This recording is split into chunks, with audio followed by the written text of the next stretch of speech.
মফস্বল সাংবাদিকতা যারা করেন তাদের পেশাদারিত্বের প্রতি যে কমিটমেন্ট, তাদের মান, এ সকল দিকে আপনারা একটু খেয়াল রাখবেন।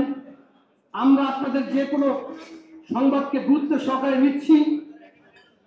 ইতিমধ্যে আপনারা লক্ষ্য করেছেন আপনাদের তথ্য এবং সংবাদের উপর নির্ভর করে আমরা সংগঠনে বিভিন্ন রকমের সাংগঠনিক ব্যবস্থা গ্রহণ করেছি।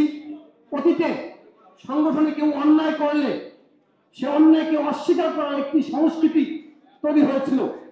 আমরা কিন্তু আমাদের নেতাকর্মীরা কেউ বিপদগামী হলে সেটা আমরা অস্বীকার করি না।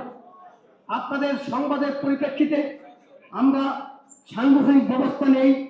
আমরা অনেককে সুকোচ করেছি, অনেককে বহিষ্কার করেছি, কোথাও কমিটি বিলুপ্ত করেছি, কোথাও কোথাও প্রয়োজনে বহিষ্কার করার পরে তাদের বিরুদ্ধে মামলা করেছি। আমরা আশা করি ভবিষ্যতে আপনারা আমাদেরকে সংগঠন পরিচালনার ক্ষেত্রে অতীতের মতো পুরোপুরি সহযোগিতা করবেন। পরিশেষে একটি কথা বলে শেষ করতে চাই, সাংবাদিকতা একটি গুরুত্বপূর্ণ পেশা। ওয়াশিংটন পোস্টের একসময়ের প্রেসিডেন্ট এবং পাবলিশার ছিলেন ফিলিপ এল গ্রাহাম।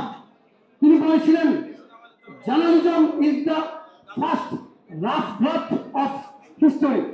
আমিও তাই মনে করি। আপনাদের এই সাংবাদিকতার উপর ভিত্তি করেই ভবিষ্যতে ইতিহাস রচিত হবে। আমি আপনাদের সব ধরনের সহযোগিতা কামনা করে আমরা ওই ঝুঁকিপূর্ণ দিনগুলিতে আপনারা যখন আমাদের পাশাপাশি ছিলেন সেই সময়ের কথা আমাদের কিন্তু এখনো স্মরণ হয়। আপনাদেরকে সেই সময়ের ঝুঁকিপূর্ণ সময়ে এই যে অবদান রেখেছেন সেটাকে আমরা আবারও স্মরণ করছি, ধন্যবাদ জানাচ্ছি।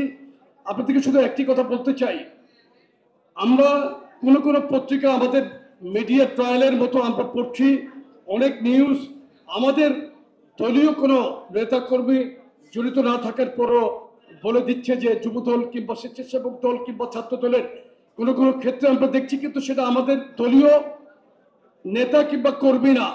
এই সমস্ত জায়গায় আপনারা একটু আমাদের দিকে সুদৃষ্টি রাখবেন। আপনাদের নিউজের মাধ্যমে কিন্তু আমরা আমাদের অনেক তড়িৎ ব্যবস্থার দিকে চাই। আমরা আপনাদেরকে বিনীতভাবে অনুরোধ করছি, আপনারা আমাদের প্রতি আরেকটু সুদৃষ্টি রেখে আপনারা অবশ্যই নিউজ করবেন, আমরা ব্যবস্থা নিব।